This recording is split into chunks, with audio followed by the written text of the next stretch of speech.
Good morning, students. Today we are going to learn about the hypothalamus endocrine gland. So we are studying about the endocrine glands which secrete the chemical messengers directly into the bloodstream, and they act on the different organ systems and enhance the works of different organs.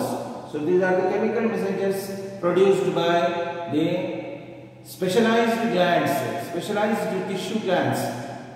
So these are called as endocrine glands.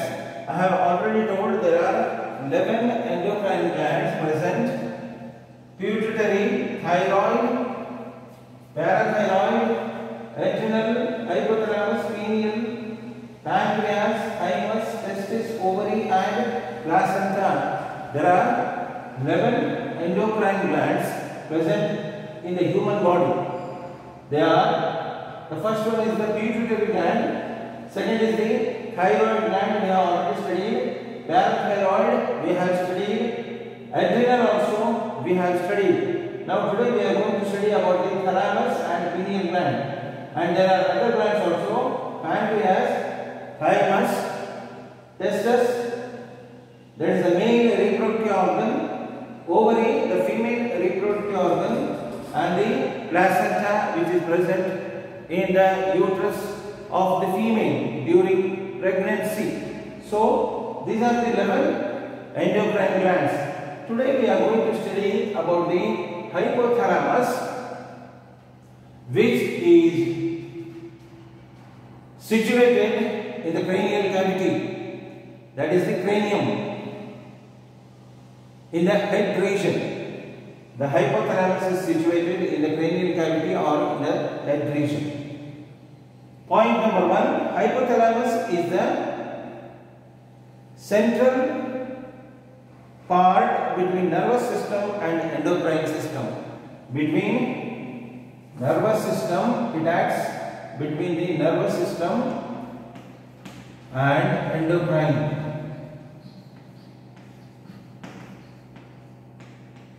Its function is both nervous system as well as endocrine system. It acts like a nervous system also, as well as it secretes some hormones, and it is nothing but endocrine function. So these two functions it performs. It is in between nervous system and endocrine system. Point number 2, it is the chief ganglion of autonomic nervous system. Ganglion of autonomous nervous system. It is the chief ganglion of autonomous nervous system. Ganglion means the group of neurons which form a cluster, and that cluster is called ganglion. And it controls many metabolic activities of the body. It works like a chief of ganglion in the autonomic nervous system and controls many metabolic activities of the body. Apart from this, it has endocrine function also. Apart from this, it secretes some hormones. It lies in the floor and lateral wall of third ventricle of the brain. This is the third ventricle. Third ventricle of the brain. Below the thalamus gland, below the thalamus of the brain, and by the side of midbrain. It lies in the floor and the lateral wall of third ventricle of the brain. Though pituitary is called master gland, controlling the functions of other endocrine glands. We have learned about the pituitary. Sometimes it is called as the master gland, means it controls all the endocrine glands and their secretions. all the functions of different endocrine glands are controlled by pituitary, and pituitary produces many types of hormones. I have already told. All these hormones, they control the different endocrine glands also.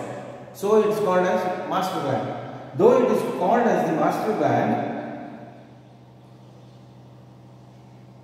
the pituitary itself is controlled by hypothalamus. So this is an interesting one. The pituitary itself controlled by the hypothalamus. So hypothalamus controls the pituitary gland by producing its hormone.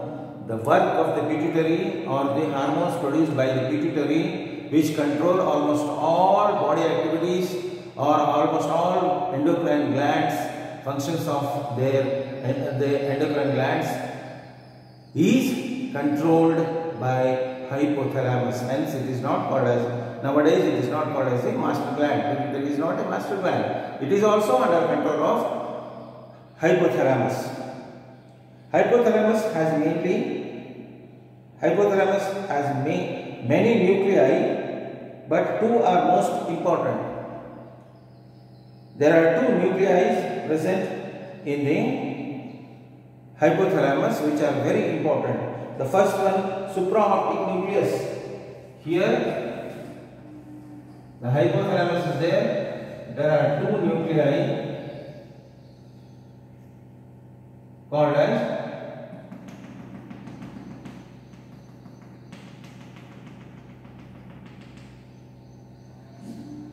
supraoptic nucleus.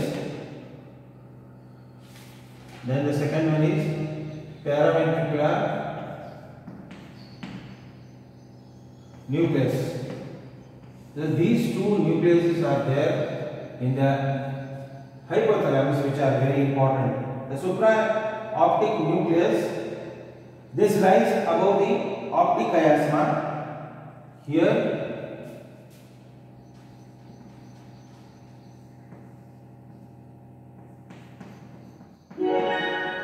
low battery, please charge.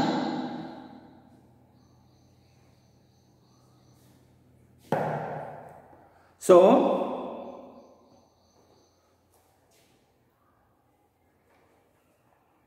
there are two nuclei called as supraoptic nucleus and the infraoptic nucleus.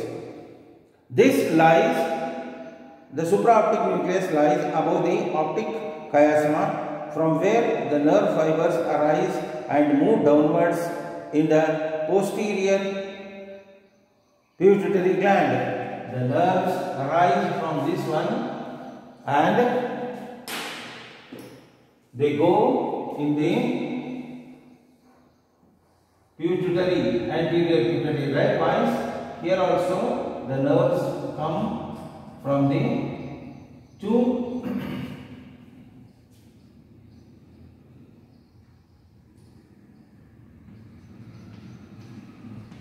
this is supra optical nucleus and this is para ventricular nucleus. So the nerves come from the supraoptical nucleus and move downwards in the posterior pituitary. The terminals of these nerves have vesicles-like structures called herring bodies. They have herring bodies.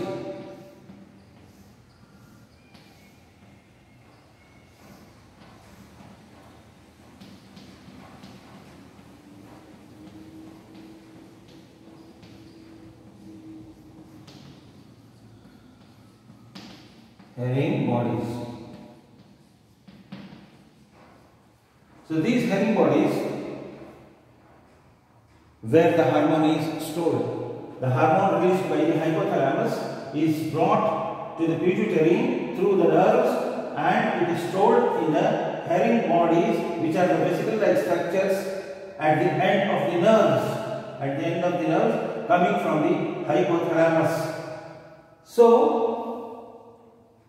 the hormone is stored in the Hering bodies. Likewise, the paraventricular nucleus lies just above the supraoptic nucleus with nerve fibers entering down in the pituitary gland like supraoptic nerves. They also come down and they secrete the hormones produced by hypothalamus in the Hering bodies in the pituitary. Whenever they are necessary, then they are released. The posterior pituitary hormone ADH, that is antidiuretic hormone, is produced by supraoptic nucleus and stored in the axon vesicles. So, the posterior pituitary produces the ADH, which is secreted by the supraoptic nucleus and stored in the axon vesicles. They are Hering bodies. So, there it is stored. Now, these two hormones are transported to the posterior pituitary through hypophyseal tract. This tract here, it is called as hypothalamus tract. So, through this tract, these nerves come in the pituitary and they stimulate the pituitary to produce the hormones. The ADH is produced by the hypothalamus and it is stored in the vesicles. Whenever it is necessary by the pituitary, then it will be released. The hypothalamus controls the secretion of anterior pituitary by secreting releasing hormones and inhibitory hormones.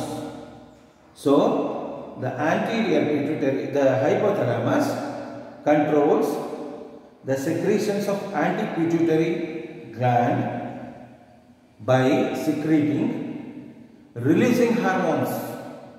It means that the anterior pituitary releases some hormones and these hormones are stimulated by the releasing hormones of the hypothalamus. It means that hypothalamus gives the instructions.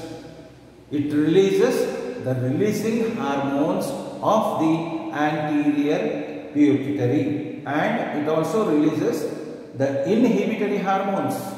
Some hormones are produced by hypothalamus which inhibit the secretions of anterior pituitary also. So, which are those hormones? We will study now. The hormones which are produced by the hypothalamus.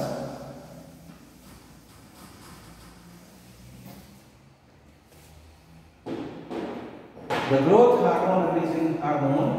The first one, growth hormone releasing hormone. That is GHRH. Growth hormone releasing hormone. Number 2, thyrotrophin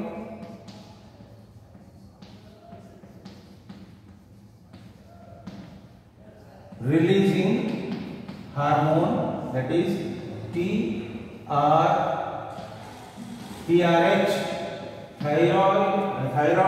thyrotrophin releasing hormone, that is TRH. Then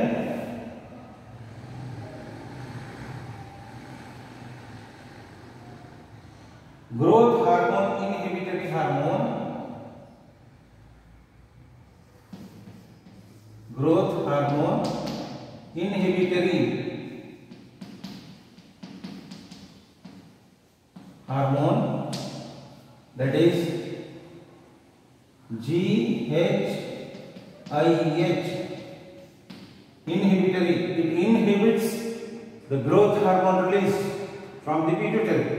The growth hormone inhibitory hormone is produced by the hypothalamus which inhibits the growth hormone release. Now fourth one, corticotrophin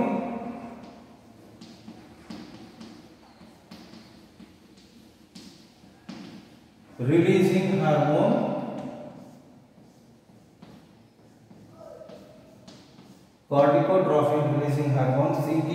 CTRH. Fifth, gonadotrophin releasing hormone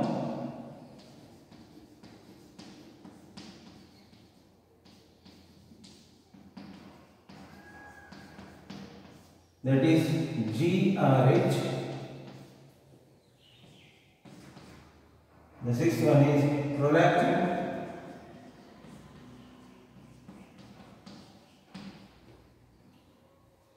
inhibitory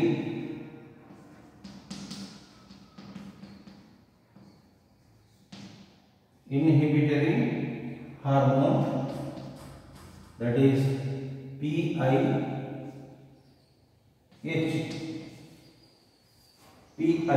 Prolactin inhibitory hormone. So these 6 hormones are produced by the hypothalamus, which stimulate the pituitary, anterior and the posterior pituitary, to release different hormones. I already told about the pituitary gland hormones, and these hormones are triggered or released or instigated to be released by the hypothalamus hormones, which are 6 in number. These above hormones of hypothalamus are transported to anterior pituitary by the hypophyseal portal blood vessel. Next point, hypothalamus regulates water content of the body by ADH. The ADH released by the hypothalamus controls the water content of the body. Now, the next one is pineal body.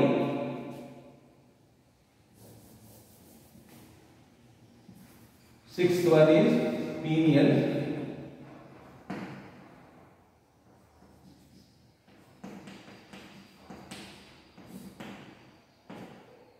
This is pineal.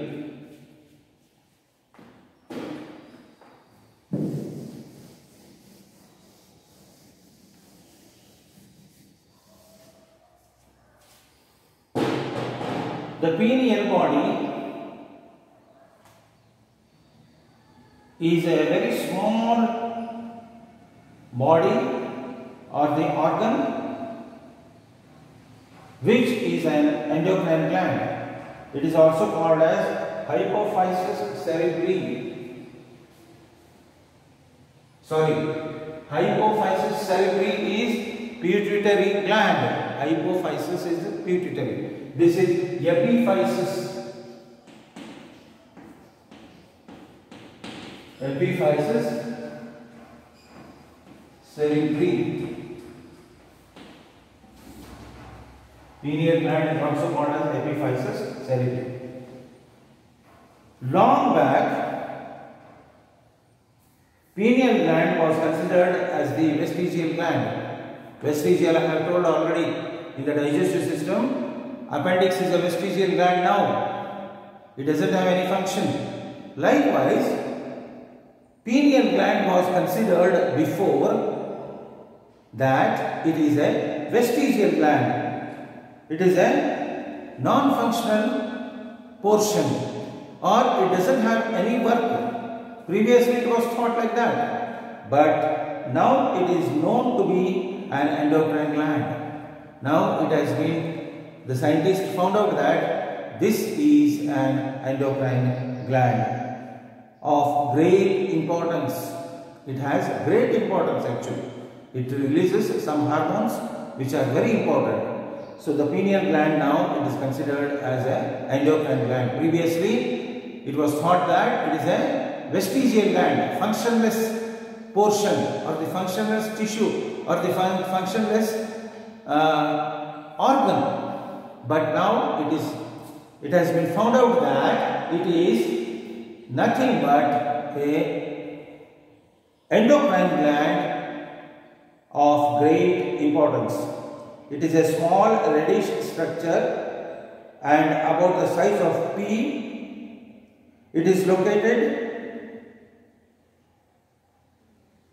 as epiphysis cerebri.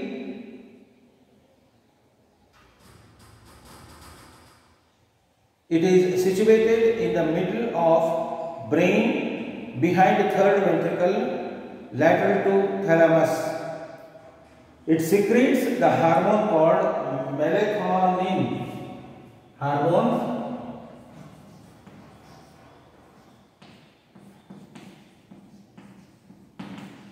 Melatonin. It secretes the hormone melatonin.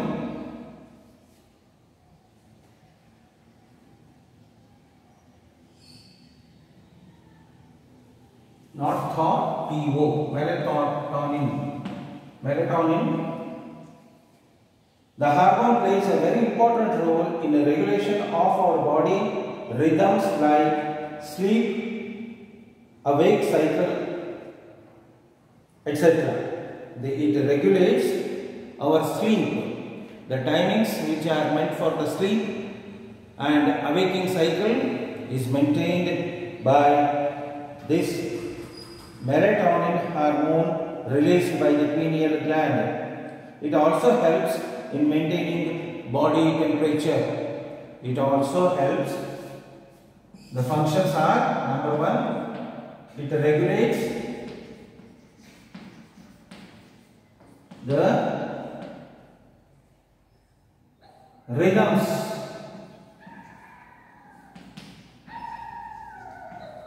of our body. Like sleep and awake cycle.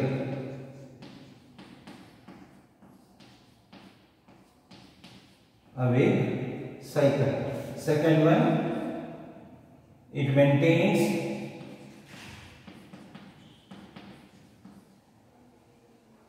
body temperature. It also maintains the body temperature. Today we have learned about the hypothalamus, which secretes the releasing hormones. There are 6 types.